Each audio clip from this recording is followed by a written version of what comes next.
Welcome to another episode of Square State Sandlot. Kyle Gilmore here, and as always, Mr. Bill Montoya is here to chat with me.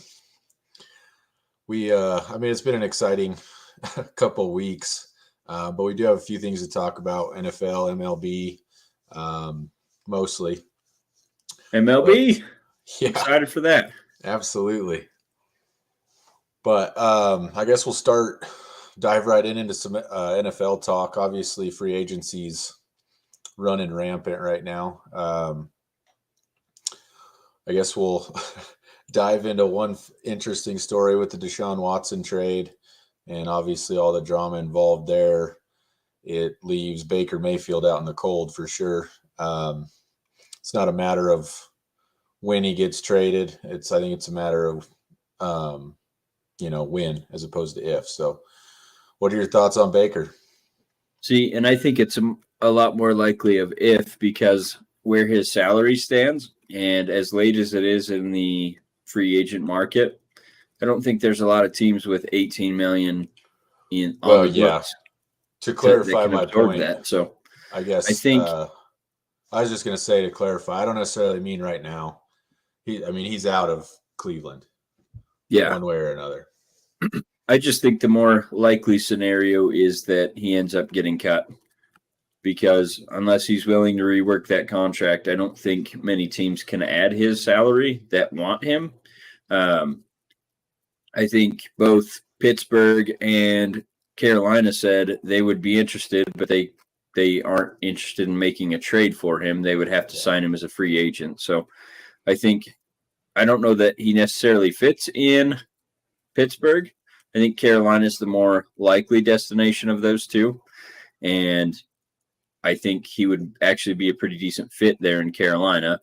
But then you also have to look at, can a trade happen? And I don't think so, because right now it's basically on Cleveland to say we either want him or we don't, which they've already made clear that they don't. But you've got Garoppolo in San Francisco that's probably a better quarterback than Baker, and they can't find a trade partner for him. They've already said that they're looking at scenarios where he's going to be on the team. So I just don't see an open fit right now for him to be traded to.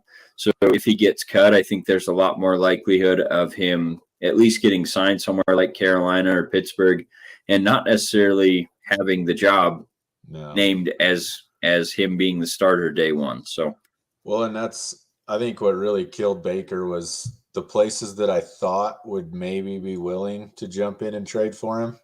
Obviously, those spots went really quickly. Yep. Matt Ryan to Indianapolis was a big one. And then, honestly, with how quickly they went in on Mariota, we'll see where all that goes. But, with Mariota in Atlanta, there's just not. I saw it earlier today that, and I cannot remember who it was. Somebody said that they guarantee Baker Mayfield will be a starter this season. I don't know that I can agree with that, because I don't know that many teams have even the open slot. Yeah. So I don't know. Unless for some reason you end up with and it doesn't even make sense, because for somebody to be willing to make that trade, there's nothing the Browns are looking for, I don't think. I don't know. It just doesn't make sense to me, but I just don't think he's going to start this season. Granted, it could be a Ryan Fitzpatrick type situation. Quarterback goes down, he gets a phone call. Who knows, but that's exactly what I was going to say. Is the only way I think he ends up with the starting job is if someone gets hurt in OTAs or training camp and they have a need for quarterback all of a sudden. But then, I think that the conversation's going to be very uncomfortable for him and the Browns up until he's not on the team. So I think there's more of a pressing need to get him off the roster as we close in on training camp time. So I think the only other thing that could affect it maybe is if one of these teams up in the top part of the draft, if they are thinking quarterback and say a run happens and then they miss out on what maybe their plan is, maybe. I didn't think I never thought Washington would go in on Carson Wentz the way they did. So, I mean, you That never trade's know. looking worse every day. It just, I like Carson Wentz. I want to be in his corner, but I'm just like, Would you rather have Carson Wentz or would you rather have Baker Mayfield at this point in their career? This coming from a Steelers fan, I would honestly rather have Baker. Yeah. I think Baker has a little more fight in him right now, and he's going to come out with something to prove. I think Wentz is to the point that he's going to be cashing out as much as he can before the career winds down. Yeah. And I know that's a horrible thing to say about somebody, but I honestly do believe that. Yeah, it's pretty crazy how fast of a turnaround he had in his career. MVP talk, man, and then just got hurt and been all downhill. Well, and you have, like you said, you still have Jimmy Garoppolo out there too. That's at least surprising, being mentioned as available. So I don't know what to think with that one. Yeah, had they not gotten Watson, then maybe I could see, a Garoppolo Baker type trade thing. But obviously, there's no way that trade would happen now that they have Deshaun Watson. So yeah, I don't know. I think he's in for a long wait. Yeah, and like you said, I think the thing that'll make something happen is once they go into training camp and it comes to that time where they're all in the same room. I think Baker's going to make it uncomfortable for the team and in hopes that it will force their hand and get him out of town. So, that's the more interesting thing to me is Garoppolo, because I think he'll probably end up being San Francisco's starter on day one. Yep. Just because they haven't found a trade partner, even though they had an offer for 2 second-round picks out there already. So I think if that was true, they would have taken it. Yeah.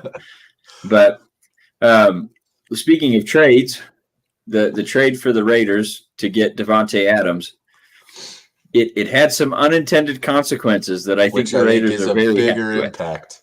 Yeah. So it's crazy. Since we last talked, Devante got traded to the Raiders, or I guess we'd already talked about that, but yeah, they made him the highest paid wide receiver on paper. And I do air quotes because those last 2 years are not guaranteed, and they're what bring the annual value up to 28.5 because they average 40 million per year those last 2 seasons. And so what that made Tyreek Hill do is go to the Chiefs and say, I need to be paid more than him because I feel like I'm a better wide receiver than Devante Adams, which I don't think is entirely true. I mean, Tyreek Hill has one thing that Devante Adams does not have, and that's that blazing speed. But I think everything else that Devante Adams does is better than what Tyreek Hill does. So you could argue based on stats that maybe Tyreek's up in that rarefied air of the Devante Adams wide receiver type. But Kansas City basically said, we're not going to make you the highest paid wide receiver. And once they came to that impasse where the Chiefs are saying, no, we're not going to do it, and Tyreek saying, you better do it or I'm not going to play for you, then at that point they said, well, go ahead and find a trade and we'll see what we can do.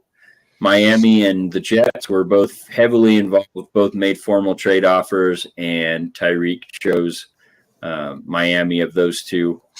I think Kansas City came out with 5 picks, if I remember right. Mm-hmm. I think a first and a second, and then another second and third, I think, this year. The first, second, third, and then I think there's late round picks next year. So they're making out pretty well, but I also think Tyreek Hill is part of their explosive offense where his breakaway speed makes every team have to bracket him, which also makes Travis Kelce more open and all the secondary players more open. So, and I agree with that completely. I've been going back and forth in my head whether or not I think this was a good move for Kansas City, because part of me thinks it's an amazing move by that front office because you knew what he was going to want. I mean, well, it's not like he wasn't very clear on what he wanted, but you knew that it was coming. You basically, is it going to affect how competitive you are today? Absolutely. But I mean, they're getting draft picks. They can hopefully build for the future. Had you just paid Tyreek, now you're going to start looking elsewhere on the team on what do we have to get rid of. Yep. But the other side of it is, to your point, so they picked up Juju, and everybody was thinking, okay, well, Tyreek, Juju, and Kelsey, this is a pretty good, wide receiving core. And what is it, Hardman? Is that the other? Yeah. I can't remember. Nicole Hardman. So, I mean, that's a pretty good top 4 receiving targets. Well, now, like you said, you remove Tyreek over the top, and you're going to see Kelsey's numbers drop. You're going to see Juju's numbers not be what they could have been with a spread out defense. Yep. I think it's going to hurt them now, but in the long run, from a business standpoint, I think it was probably a very hard decision, but a smart one by them to, I guess let him find somewhere to go. I'm still torn on it. Well, and to be fair, you never know the impact of the trade until after they make those draft picks and see how they pan out. I think for now, Miami probably won this trade just in terms of what they added to their offense, and we don't know what they would have taken with those picks. But the Chiefs did sign Marquez Valdez-Scantling to replace that deep ball threat, but he's obviously not Tyreek Hill. I don't think Juju and Marquez are going to replace the impact of Tyreek because I don't think either of those guys require double coverage like Tyreek did. And like you Tyreek said, that's affected everything. Yeah. And now you don't have to play that 2 safeties on top every single play and give them things underneath. So he's going to be Patrick Mahomes is going to get blitzed so much more. I mean, it's going to be a big change in Kansas City. Yeah, and I mean, at the end of the day, they have Andy Reid and they have Patrick Mahomes, which I feel like is why they said we're willing to make this trade, because you can almost, as long as you have Patrick Mahomes, you can almost make any offense work with him and Andy Reid. So, and by far, Andy Reid is the best coach in the conference. All the other teams got better. And I don't feel like the Chiefs got better on paper, but with, like I said, with those two, you can never count them out. So, what did you think about I don't know if you got a chance to watch the Deshaun Watson presser. Unfortunately, yes, I did take the time to watch that. What did you think? All right, so we all know I've made it clear from the get-go, I am not a Deshaun Watson fan, and it has nothing to do with his legal trouble. I don't like the way he conducts himself. And this was another example. The way he talked about everything, the lack of remorse period. It just no ownership whatsoever of anything that has transpired, in the gap that will now be, his playing career. It's just more of the same for me. I'm very disappointed in how he conducts himself. I'm glad that Pittsburgh was not in on this.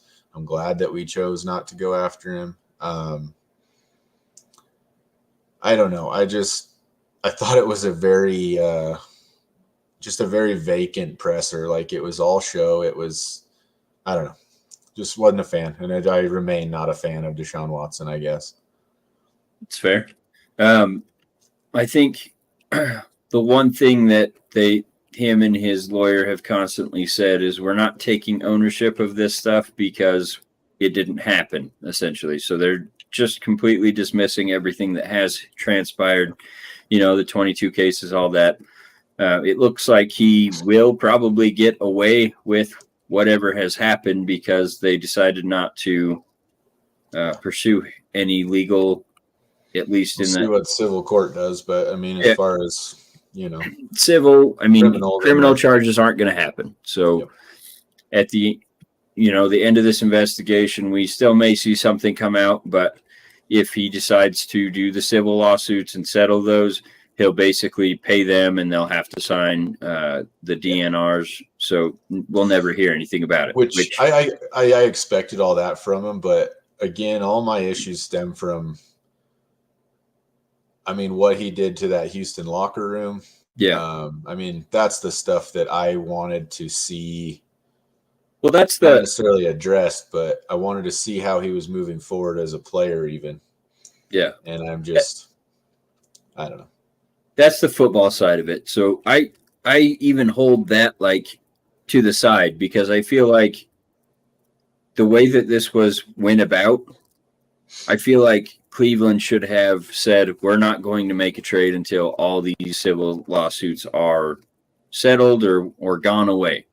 Like, why could we not let that stuff get out of the way first before we're just saying, "Oh, we did our research. We're happy with it. Well, it's We're going setting to a go ahead and precedence, and that we're going to give sucks. him 5 years, 230 million. That's how good we feel about it."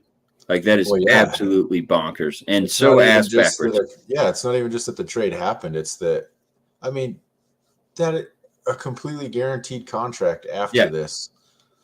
It's just it's just a horrible, horrible handling. Well, and then they set him up with that. The first year is only base salary of 1 million, and that's what he'll get fined on if he misses any games. So even that part is just making a joke of the whole system. Agreed. Like the Browns completely sold their soul for Deshaun Watson, and I don't know that he's worthy of that. You know, I know everyone has made some mistakes in their life and whatever, but if you listen to, I can't remember who was on, I think it was one of the former USC quarterbacks. I can't remember if it was Matt Leinart or Mark Sanchez, but one of them said, "Hey, I had one physical therapist my entire career. Once you find the one that you like, the massage therapist, physical therapist, like you only use that one because that's the one you trust." You see Tom Brady, he had that the guy that he started the TB12 method with. He's had him his whole career. Alex Guerrero. And he basically made it a contract thing. If the team's not willing to let Alex Guerrero in the locker room, then he's not signing his contract. So that's the whole strange thing about this, is that he's meeting these people on Instagram, and there's 40 of them over his 8 years in Houston, and he's not just sticking with one. And his excuse for that was, well, some people have different booking times available and blah blah blah. It's like, No, if when you're a high, if you're a high paid athlete, no, you find the massage therapist that you they're like. gonna make That's time the for one you. you pay, and they're on your payroll. Not you don't book around them. Their schedules, they book around yours. This is what I mean. Just So just how he carries himself. I'm so glad I have no part of that. I would be so upset if a player like that was. It's not even just that he was brought in; it's that he's basically being rewarded. yeah, And it's very frustrating because it's going to set a precedence, because you already have a group of kids that come into the league that have oftentimes never faced consequences for things, and this is just painting a very ugly picture. So yeah, I'm still a Deshaun Watson hater, yeah. even more now that he's a Brown, but Well, and this it's is, much further than football. I can't say that I was a Deshaun Watson hater, but like this has definitely shined a pretty dark light on him and the Browns franchise, quite frankly. So I've already seen some people say that they're canceling their season tickets with the Browns because of this, and I applaud them. And like I said, if he's completely found to be scotch free, then I'll walk that back. But where there's smoke, there's often fire, and I just feel like there's way too much smoke for there not to be something there with Deshaun Watson. And quite frankly, I mean, if one positive thing has come of this is I think all quarterback contracts are going to be fully guaranteed going forward. And I mean, for your team, that's not necessarily a great thing if you sign a quarterback long term and they get hurt or something like that. But as I've made quite clear for the entire time we've been doing this podcast, I'm pro player in almost every way I could be. So I think this is a net positive, at least for the quarterbacks I and was going to probably say some position the players. only part that scares me a little bit is the other players and how that's Mm-hmm. going to affect careers and contracts, and we'll see. But I definitely agree that at the quarterback position, that guarantee, and it's going to change a lot of the deals that quarterbacks accept. Maybe it'll slow down this, crazy, continually growing salaries if more guaranteed money is used as opposed to just bumping the salary up every single time. But I don't know. Yeah. We'll see what happens. See, and I think that's probably going to be one of the positives is you'll see teams a lot more willing to use that as a leverage piece. So, well, if the money's all the same, who's going to guarantee most? And that'll be the leverage piece rather than having to keep going up and up and up and fighting against the salary cap. So, but yeah, no, like I said, I'm not a huge fan of that trade. Definitely not a fan of the timing because I feel like they could have waited until everything was sorted out. He's had a year and a half to sort all this stuff out and get his legal stuff wrapped up, and it's still lingering. In fact, I heard there was a new case brought up in a different jurisdiction recently, so I don't know what will come of that, but it's just like I said, when there's smoke, there's typically fire, and there's a lot of smoke coming out of Deshaun Watson. So, you want to run through the list of free agents that are still available? It's just like I was talking to you about it the other day. Just it's crazy to me because the list of players that are still available as free agents, honestly, is of a higher class than some full off seasons that we've seen in the past. And we've had a pretty active free agency. So, Honey Badger, Odell Beckham Jr., Stephon Gilmore, Bobby Wagner. I thought he was going to get gobbled up real quick. Jerry Hughes, Jarvis Landry, and there are a ton of offensive linemen and defensive linemen. And this isn't just roster spot players. I mean, this is high quality players that are going to be available. I mean, I'm sure a lot of it has to do with, the longer this goes on, you'll probably end up getting them cheaper. In some cases, I think with Honey Badger, that's not the case. Matthew's going to get probably a good contract wherever he goes. But I don't know. It's really crazy to me that there's this much talent not on a roster right now. It'll be very interesting to see where all these guys end up because it could, much like your AFC West, how that division literally, took a large dose of steroids overnight and they're unreal now. I mean, you could see some of these players completely change another division depending on how it lands. So, yeah, I don't know. Kind of exciting. Well, and I almost think that Bobby Wagner's just waiting for someone in the division to offer him the highest contract. I said that when he, was shown the door, so to speak. He to be done like that after you've been the staple of a defense and just the rock that kept that defense together for 10 years. I want him to go to like San Francisco, somebody that's just going to fucking clobber him over and over and over. Yep. It'd just be glorious. I really think that's what he's waiting for is Rams, Cardinals, or 49ers, one of those guys to just give him the best offer so he can play him twice a year. And I think they're willing. I think someone in division's going to be – that's going to be the date. Oh, yeah. Match made in heaven.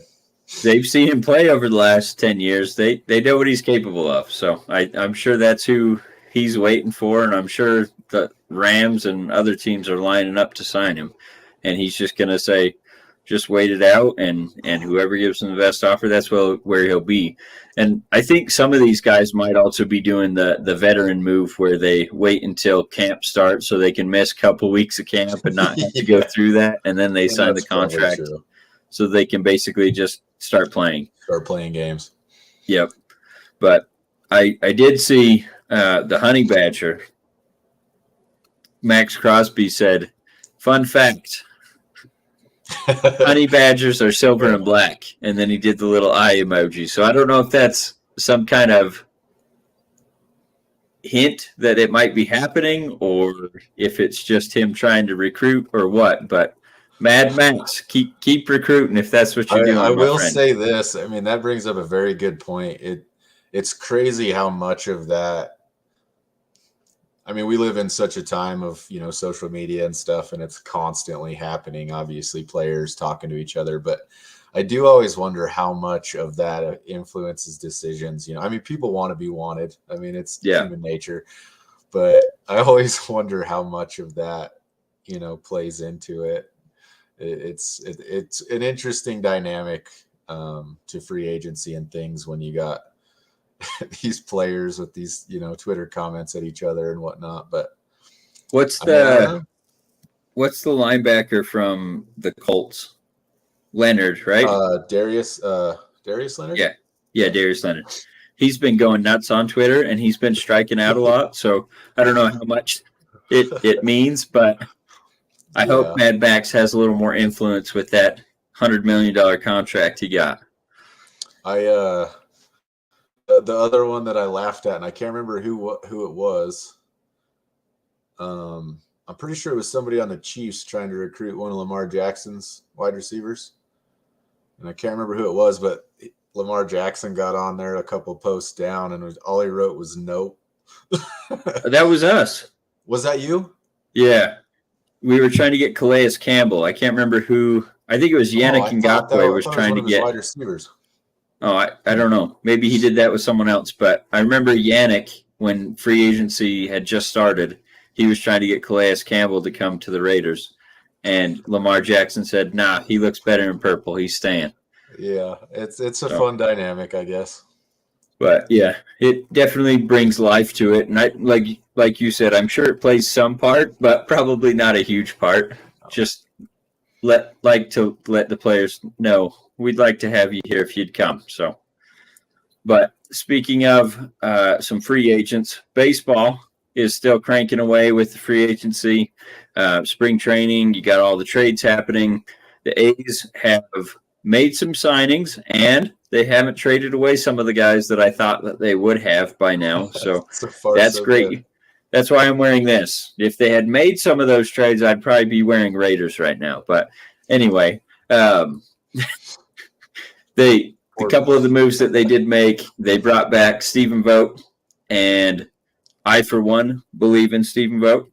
And I saw the tweet. I seen it. And Jed Lowry, brought him back. Both of those contracts were under $1 million of guaranteed money with some incentives that could bring them up to $1 million. So good deals. I think Stephen Vogt is one of those veteran voices you love to have in the locker room. The guys really respect him. He won a World Series with Atlanta last year, but he unfortunately got hurt right before the playoffs started, or I can't remember if it was right at the beginning of the playoffs. So he missed out on actually playing in those games. But he did get his ring, and he brings that veteran leadership. He was with the A's. He was on 2 back-to-back all-star teams with the A's. I think it was 2013, 2014. And then the ageless Jed Lowry, he can't play for any other team, but when he plays for the A's, he's always healthy and he's always hitting doubles. So love the signings. At least it makes the team a little more interesting if we're not going to be that great. To have those guys there, like I said, the veteran leadership to help bring up some of these younger guys. We've got Kevin Smith that came over in the Chapman trade. He looks like he'll probably be our day one starter at third base. We brought back Billy McKinney, which was our first round pick back in 2013. He'll probably be him, or Thames will probably be our first baseman / DH somewhere in there. And then we've got some field prospects that look somewhat exciting. And we've got Pache. He came over in the Olsen trade that he'll probably be our starting center fielder. And then Seth Brown. I'm super fired up for him to get a full season where he'll be starting in the lineup every day, because that kid hit like 20 home runs last year in very limited at-bats. Yeah. So with him getting some consistent at-bats and getting baked in there instead of having to play every third day or whatever it was last year, I feel like he can take a big jump. So between him and whenever Laureano gets back, I think he's still got 27 games on his suspension. And then we have Chad Pinder that'll be getting a lot more consistent playing time. He's been our utility guy that kind of just plays all over the field. I think he'll be starting a lot in left field and staying there unless someone gets hurt. The one downside is we did trade for Elvis Andrus last year, and he had a down year. I think he only hit like just under 200 or right at 200. And I think he's kind of holding up the development of some of our shortstops that seem to be pretty close to ready, if not ready, like Nick Allen. He, in fact, just got sent down to the AAA camp. So Elvis Andrews is making $15 million this year, and by far the highest paid A. I think that comes out to a quarter of our payroll. So Yeah. I'd love to see him get traded away and get some of these other young guys that are close to ready some playing time, but I don't think anyone's willing to take on $15 million for a not starter level shortstop. And I think he's even got one more year on his deal. So that was a really rough trade for us. Yeah. But how are your Buccos looking? Man, it's a lot. I always say this, but it's more of the same. Obviously, our farm clubs are, top of the league. It's really been fun. There's a lot of really good young guys. The one I keep sending you videos of, O'Neal Cruz, is the one I'm the most excited about. But even he, I think, will be with he'll be down AAA this season still. He might get pulled up later, but we have a lot of really young guys that I think are going to be exciting over the next couple of years. So there's a ton of optimism. But then there's the just never-ending frustration with our ownership. Yep. You were listing some of your, starters that already. We literally only have two. And that's, Brian Reynolds will be in center field and Cabrian Hayes will be at third. Even our starting pitching lineup, it's all very young. So to the frustrating part, Brian Reynolds, obviously, he started the All-Star game last year. And he's playing off basically the league minimum. The man deserves a contract. He wanted, I believe it's 4.9 mil, and the Pirates countered with 4.2, give or take some numbers there. It's basically $650K apart. Even at Reynolds' ask of 4.9, that's less than what he should be paid. And so that's the very frustrating part, is he had offered a friendly, deal to the team as well.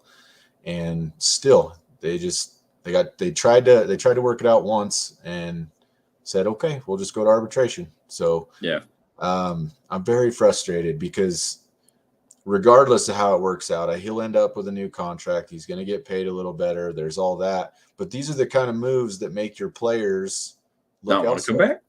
Yeah. We have, I think, 4 more years of arbitration with him.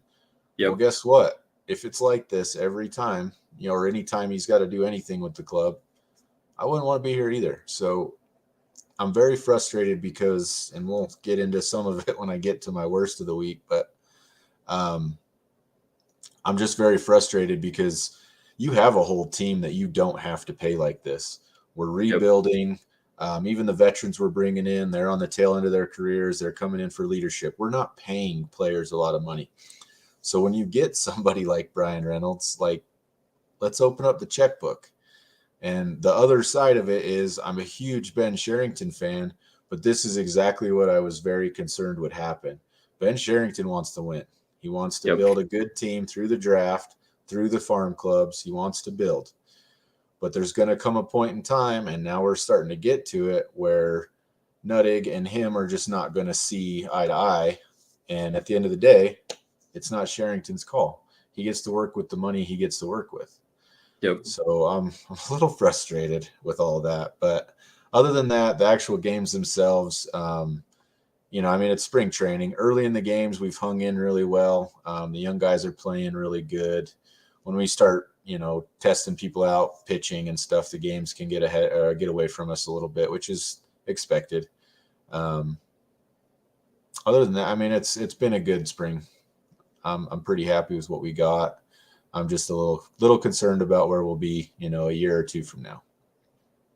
Yeah. And unfortunately, arbitration's nature of the beast.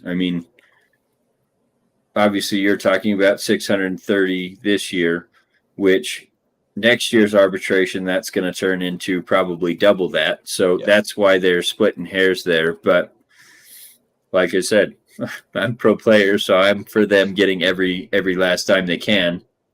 And that's one thing that new pre-arbitration pool will help with is players like him that way outperform their contracts. They'll get some of that bonus money that they weren't eligible to get in the last few years. So that'll at least help those players. It won't help Reynolds at this point because he is arbitration eligible now. But going forward, those type of players on your team will get some of that money. So especially since you guys are bound to have some of those players hit with as many as you have in the farm system that are coming up. Definitely. So, I think a couple things that I failed to mention was definitely our starting rotation. I did mention that they didn't trade Montas or Mania, which is fantastic news for us. But they did have to shut down Honeycutt today. He was projected to be in the rotation, but he had some elbow soreness, which is never a great thing for a starting pitcher. Oftentimes that leads to why am I blanking right now? UCL. Tommy John's. There we go. Jesus. Tommy John surgery. So that always is the scare, especially when they say, yeah, we're going to shut him down for 2 weeks and reevaluate. Well, typically, if you're shutting down for 2 weeks and then trying to ramp back up, that's when you start to get even more tears. So hopefully it's nothing major. Hopefully it's just the short spring training and trying to ramp up too quick. Hopefully it's just general soreness and he can get back into those talks. Because right now, I don't know who else is going to back in that rotation. We've got Kaprelian that's also shut down. And I think they said he might be a month behind schedule at this point. So might be looking at late April, early May before he's back. And then we have Irvin that's probably going to slot in as our third starter. He did add a cutter to his pitch arsenal this offseason, and it looks pretty good, at least what we've seen in spring training so far. And then you have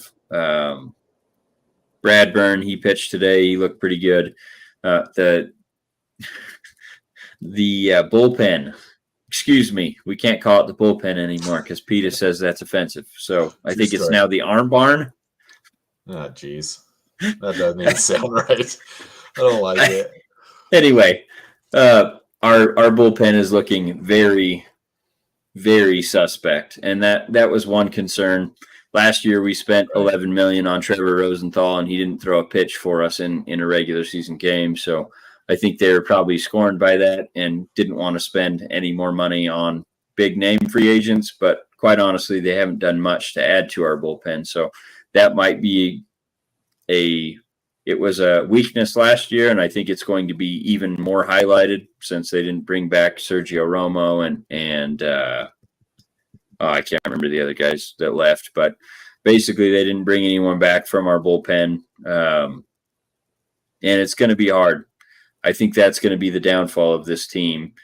We don't have a ton of hitting, and we don't have a good bullpen, so not a good combo. I don't think we're going to lose as many games as you guys are. I think that's probably safe to assume. Because I think we're at least trying. If we fall out of the race pretty quick, then I think you might see the Montas and Mania trades towards the trade deadline this season. So that's the thing that scares me. I hope we're at least in contention so they hang on to those guys. I think Mania is probably as good as gone because he's going $10 million against the salary right now. Or against the payroll, but I'm cautiously optimistic towards this season that it's not going to be the complete dumpster fire I thought it was going to be with the trades. I know I'm happy to hear you at least a little more optimistic than say. Well, we've been texting. I've just been saying everyone's ass. This team's garbage. Just shut it down. But I think, like I said, the Tony Kemp's one of the guys that I'm looking forward to see how they do. But the Jed Lowry edition, Stephen Vogt edition, at least tells me that they're going to try to compete.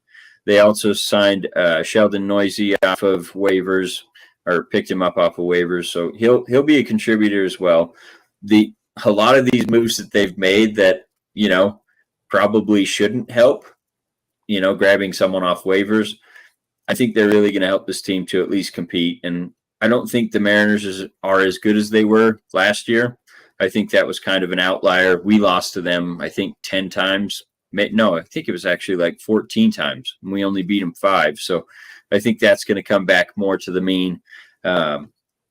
Picking up some of those games should help us not lose 100 games at least. I'm thinking we'll be a lot closer to 500 than most people are picking us to be. So anything else you wanted to talk about baseball wise? I know there's a couple news and notes that we'll get to real quick, but I mean, not really. Just a few of the big signings, I guess, big moves. The 2 big ones, for me at least, was Trevor Story going to the Red Sox. He's going to be very happy there. They got a pretty good batting lineup there now. That'll be interesting to see.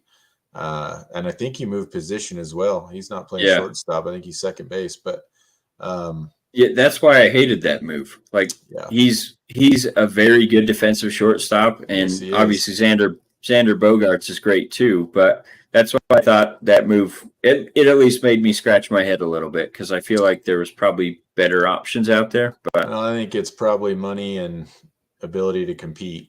Obviously, and then the other one. This is more just a feel good story than anything. It's definitely going to be Albert Pujols last season. He came out and said, which is good. But for him to sign a 1-year contract with the Cardinals to go out there is pretty special. If at the very least this was for the fans, because he's going to be a part-time player for sure. Well, the DH, I think he'll probably be their everyday DH, depending on how he performs. True. That could be part of it, but it's just one of those things. This is a move that you would hope your team, your ownership would make for a player of his, caliber and what he's meant to your organization. So that's a win for, fans in St. Louis as far as I'm concerned. So I thought that was very cool story to break. He got introduced at spring training to the Cardinals fans, and it was really, it was just, I mean, it was almost brought chills to you how right it felt. And obviously, one of his best friends on the planet is Yadier Molina. So getting to finish the last year with him with the Cardinals, Yadier is also going to retire.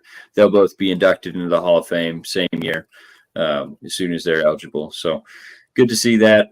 And then a couple other signings. You had Carlos Correa signing with the Twins on a 3-year deal. I think the average annual value on that was $35 million.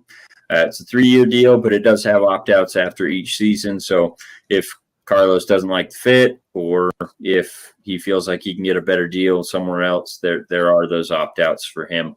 So I think it was a pretty surprising move for me, just because the Twins are kind of half in, half out. They traded away Josh Donaldson to make room for this contract, essentially. But they also signed Sonny Gray. I still feel like they're probably a starter away from seriously competing, but their division is so weak that, adding a Carlos Correa and adding Sonny Gray might be enough to move the needle for them where they're itching for a playoff spot. And then you had, I think Chris Bryant signed with the Colorado Rockies. Yeah, so that was quite surprising for me. I think that's a move that says money is the only thing that matters to me in this, because I'm not getting another big deal. So I'm glad you said it. Oh man. God. The Rockies are paying Nolan Arenado $50 million to trade him away, but they're willing to sign Chris Bryant in free agents. It's just the very first thing that I thought of, because obviously the fans there absolutely loved him, and then for them to ship him out and then whatever. I don't get it. Yeah. I didn't even put that one in the notes, but I just remembered it, and I was just like, oh my God, are you kidding me? You guys signed. Like, it doesn't make any sense. They're not trying to compete, so why pay one guy they're trying to put half your seats. Payroll? That's it. But, I mean, I guess. I don't know if he's going to be a huge draw when they're only winning 60 games, but, to each their own. Without, I guess. Oh, go ahead. I was just going to say, last note that I had for MLB is Dave Roberts of the Dodgers finally got his well-deserved 3-year extension. So, the only thing I was going to add, and it made me laugh the way and I think it was an article, but the way it was written made me laugh, and I can't even remember exactly what it was, but I agree with it wholeheartedly. Um, they said that Max Scherzer relieving DeGrom is the most broken lineup and shouldn't be, like, somehow it should be against the rule book, or there needs to be something done.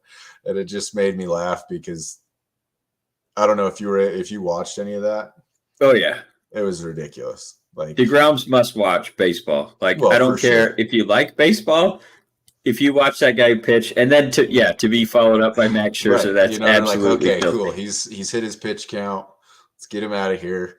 And then out comes, old Scherzer, and it's like, no. Well, and old Scherzer's a damn robot. The guy's Oh, throwing my freaking 6 innings in spring training, like first start out there.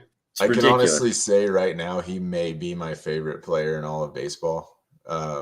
Between his attitude, his antics, and then obviously his play. Yeah. I just still can't believe they got him. It's bullshit. And they have Chris Bassett. Like, I are you kidding me? I just the rich get richer, my dude. Like, I still think the Dodgers have the most well-rounded roster, and they should. Right. They're spending, $300 million with adding Freddie Freeman. I think a lot of that money is deferred, so that's how they're keeping their payroll down, at least some. But between the Mets and the Dodgers, like, I feel like if anyone else in the NL wins, it's going to be an absolute shocker.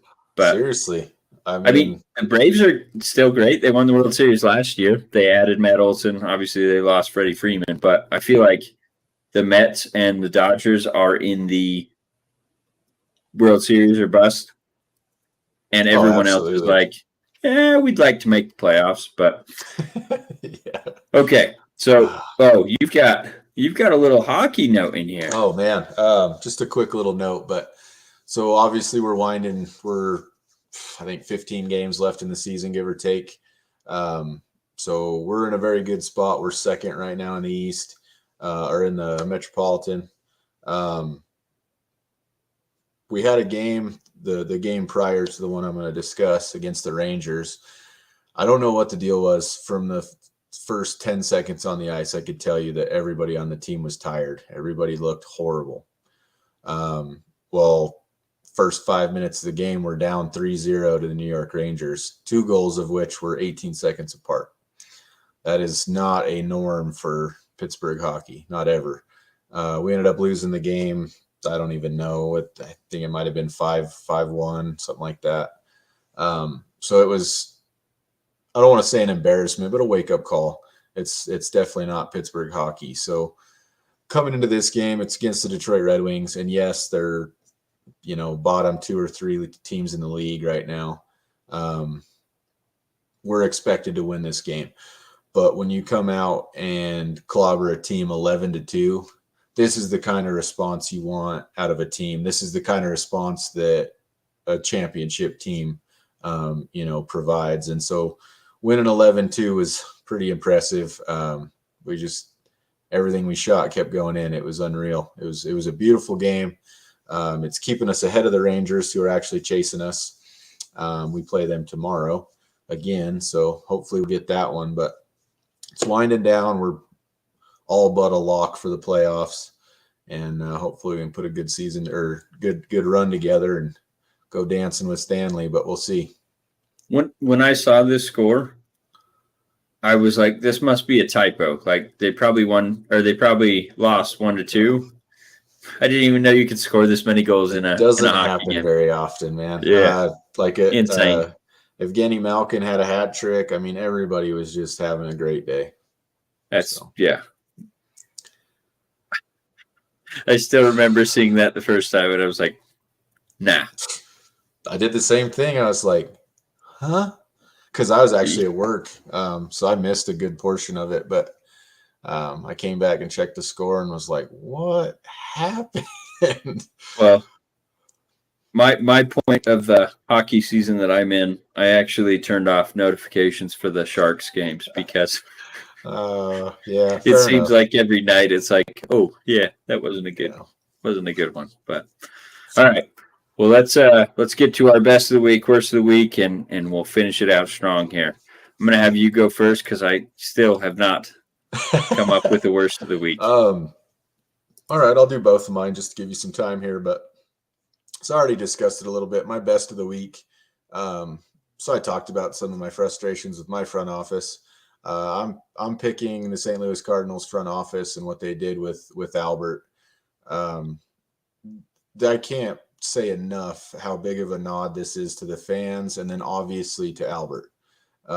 This is the kind of moves you want to see your front office make when they can. Obviously, it's still a business, still competitive, but he still brings something to the table. He's still an amazing player, even in his last season. So, I mean, kudos to them. I hate seeing him do well, but I mean, I get respect is earned in this situation. So I'm going to the St. Louis Cardinals there, and then my worst. I've already touched on it a little bit. My front office, I absolutely love Ben Sherrington. I think what he's done in such a short amount of time is nothing short of a miracle. He's absolutely turned the youth of the team around. With that being said, though, I think he's going to be handicapped a little bit on what he's able to do moving forward because of how our owner acts. As an example, I was looking up. Me and Bill were comparing team salaries earlier in the week, but the number I didn't have, which makes me feel even worse. Obviously, you show your top teams; they're in the 230s and up.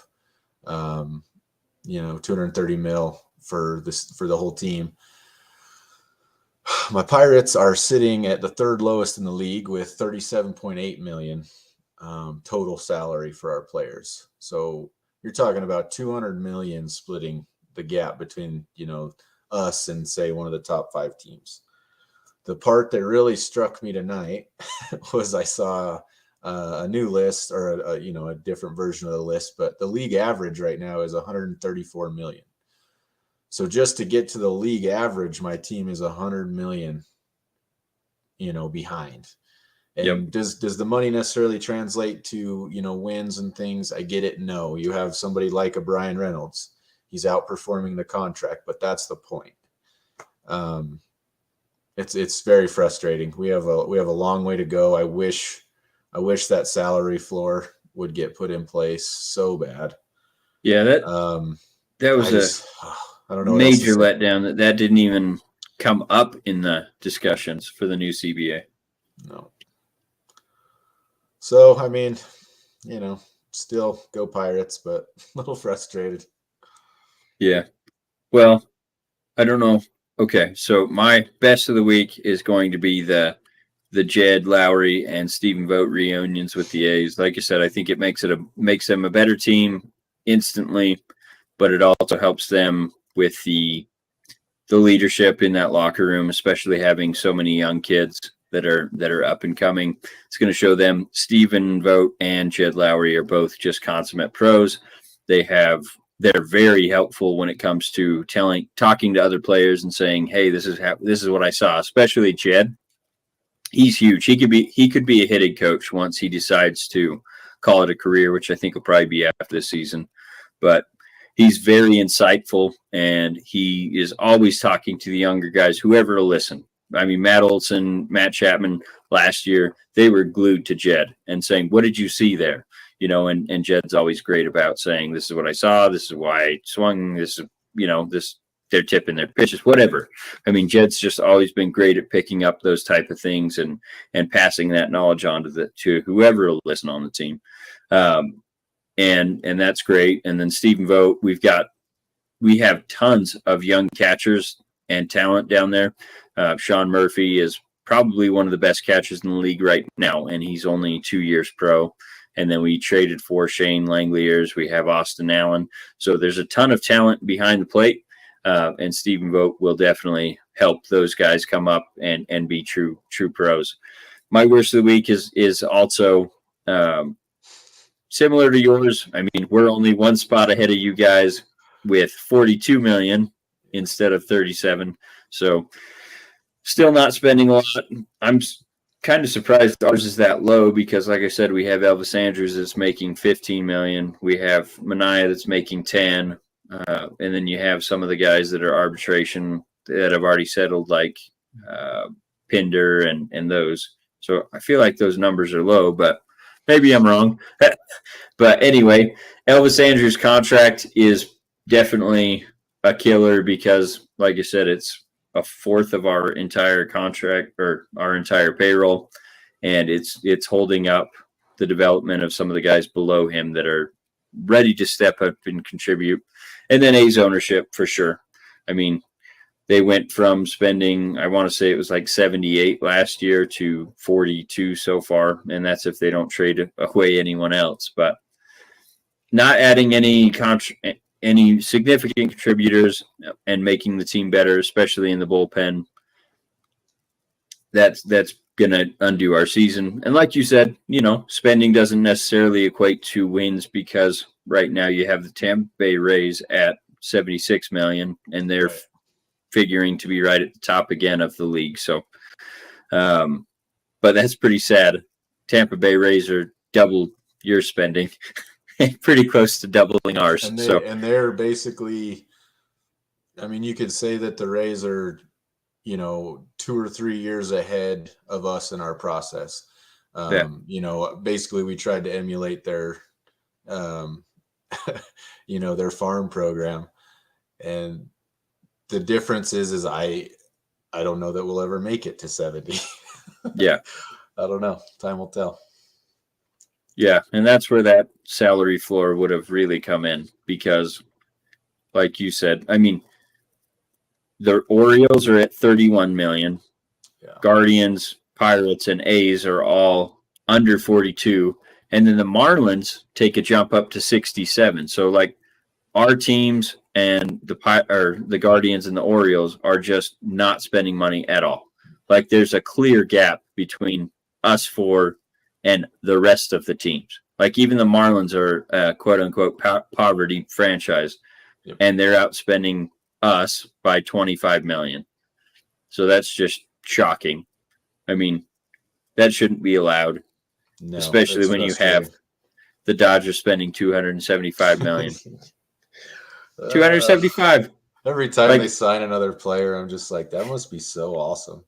Yeah. I mean, you add up the bottom four teams, and they still have less payroll than what the Dodgers are spending. It's absolutely bonkers. But anyway, on that note, I think I could stop crying about how my owner and your owner don't spend money. And we'll call it a pod. Thanks for coming on. Any parting words? No, just outside of the usual. We'd love to hear from any of the fan base. Drop us any questions, comments on any of the platforms. Or just thanks for listening. We're happy to do it. All right. With that, we'll sign off. Thanks, guys.